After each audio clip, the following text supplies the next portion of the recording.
सर्वे नम नम मु सस्मिता मिश्र मु आज चतुर्थ श्रेणी उद्भिद और तार विभिन्न अंशर कार्य विषय पढ़ा जाऊँगी।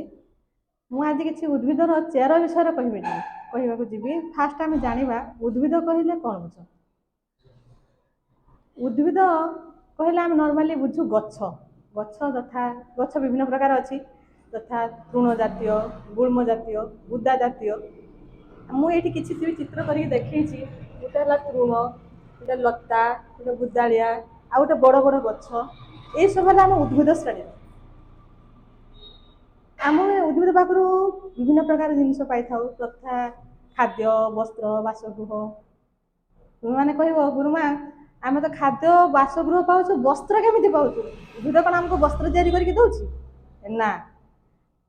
कपा गछ जान कपा गछ देखिच कपा गछर तुला तुलार वस्त्र तैयारी हुए तुलार सूता सूतार वस्त्र यही भाव में आम विभिन्न प्रकार जिनस आम उद्भिद पाखर पाई आम आज से उद्भिद विषय जाना जी आमको एत जिन दौर एत उपकार करुच्ची विषय आज पढ़ा।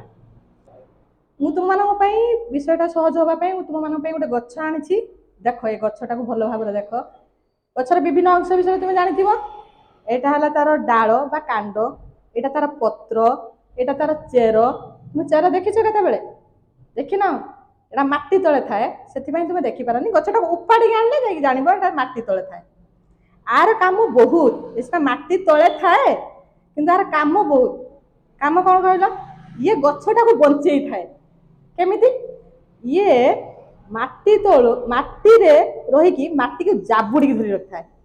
तुम्हें मैंने जानी जो गछ जो स्थान रे गछ अधिक संख्यार थाए सेठी मृत्तिका क्षय हुए ना।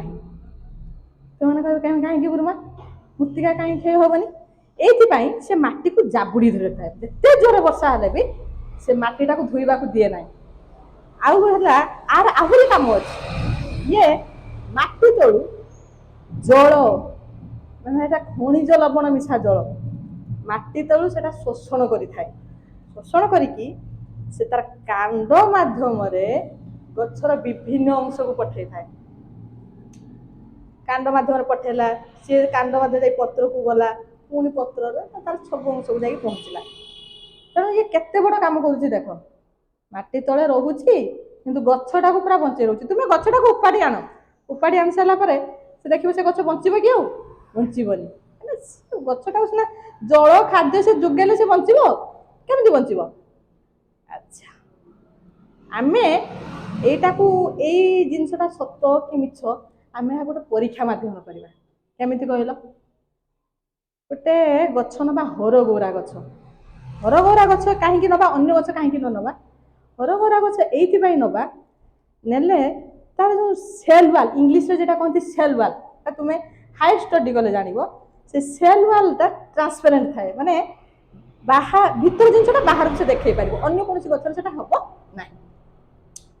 आम से परीक्षाटा को केमिति करवा ना गोटे काच पात्र किसी नबा कलरफुल जल कलरफुल माने रेड कलर हो कि ग्रीन कलर हो जे कलर जो कलर चाहिए नहीं पार से कलरफुल जलटा भितर से जो हरगौरा गछटा को आनी चेरटा को भल भाव धोईदेव धोईदेला कौन हम ना से चेरटा धोई सारापर आम भितर रखीदे से कलरफुल वाटर भितर रखीदे रखीदेला गोटे दिन छाड़देला आम जाना से कौन है से परीक्षाटा माटी तलू चेरटा खनिज लवण मिशा जल सतर शोषण करुच्ची कि ना देख तुम्हें जो कलर पानी रखी से गचर सबू पार्ट से कलर हो जाए केमिति हला गचर चेरटा से कलर पानीटा को आब्जर्व शोषण कर आब्जर्व कर शोषण कर कलरफुल पानीटा शोषण करने द्वारा से गचर से कलरफुल पानी सब पठेला ना तो से कलर हो गला। माटी तलू खनिज लवण पिसा पानी शोषण करे कि नहीं आम आस परीक्षागार करवा आम ए परीक्षागार अच्छु यहाँ देख मु हरगौरा गछ नहीं हरगौरा गछ तार माटी तले चेर था मुझे चेरटा को भल भाव माटी धोई देख संपूर्ण भाव भल भाव देखिपुव एवं कलर मिशा पानी नौची रेड कलर मिसौची पानी रे पानीटा मोर पूरा रेड हो गला। रेड हो गला परे मु चेरटा को संपूर्ण भाव में पानी रे बुड़ाई रखिली। किछि समय यहाँ किछि गोटे दिन आम छाड़ी दबा, किछि समय नुहे गोटे दिन छाड़ी दबा। गोटे दिन पूर्वर माने गत काली आमे गछटी को पानी रे बुड़ाई चेर सहित पानी रे बुड़ाई रखिथिले, कलरफुल पानी रे रेड कलर रे बुड़ाई रखिथिले। एबे मु ताको पानी रु काढुची गोटे दिन परे, देखो केमती रेड हो जाई, देखिले कि नहीं? एबे बुझी पारिलो चेर माटी तळु खनिज लवण मिशा जल शोषण करे। जानि परिला आमे या परीक्षा माध्यम रे ए परीक्षाटा को तुमे माने निजे करि पारिबो।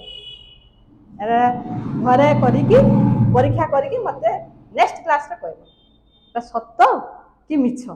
तापर आमे जानि परिबा सत्तरे गछ माटी तळु खनिज लवण मिशा जल शोषण करूची कि नाही। एबे आमे जो पाठटा सब पढ़िले ठीक से बुझीचे कि नहीं से विषय आमे किसी प्रश्न माध्यम आलोचना करबा।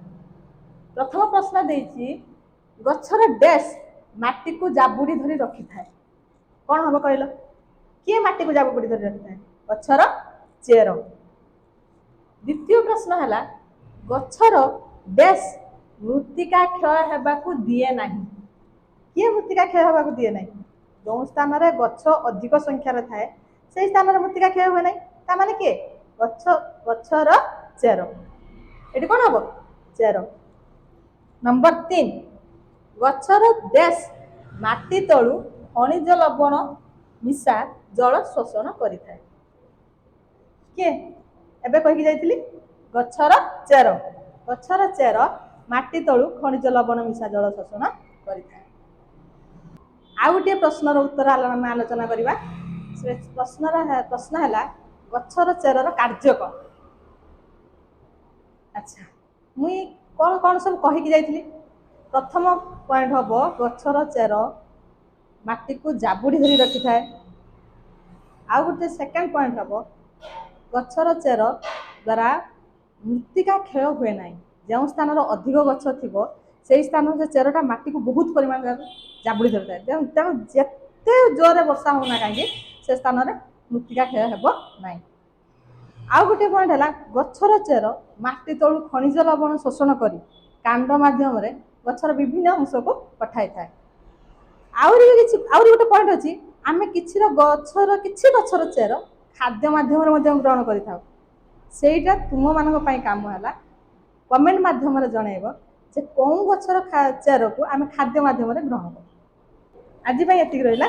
आर परवर्ती कालांश में आलोचना करमी गछर पत्र विषय।